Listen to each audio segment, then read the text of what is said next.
Bonjour à tous, c'est Kylian. On se retrouve aujourd'hui pour les 3 news de la semaine, au programme du tout sport, du tennis de table et du vol libre. En tout sport, le président de la République Emmanuel Macron a annoncé plusieurs mesures d'aide envers le sport amateur et professionnel, ainsi qu'envers le domaine commercial et événementiel suite à une réunion où Jean Castex et Roxana Maracineanu étaient également présents. Il a notamment parlé de compensation financière pour le côté professionnel et de fonds monétaires pour le côté amateur, commercial et événementiel.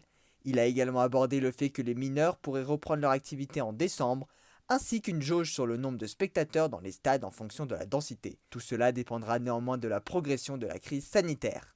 En tennis de table, l'entreprise Omron a présenté un robot capable d'affronter des humains lors de la China International Import Expo, une exposition technologique à Shanghai. Selon les fabricants, le robot serait capable de lire dans les pensées grâce à des capteurs de fréquences cardiaques qu'il traduit en émotions. Les robots seront-ils les finalistes des futures compétitions?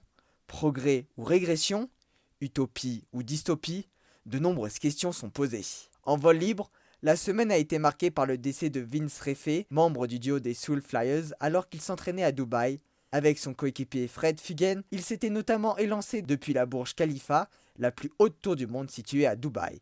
Ils ont aussi traversé la porte du ciel en Chine, mais ont également volé aux côtés de la patrouille de France.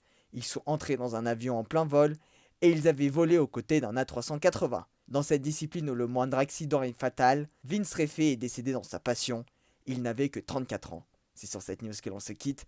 N'hésitez pas à liker et partager la vidéo si elle vous a plu, ainsi qu'à réagir dans les commentaires.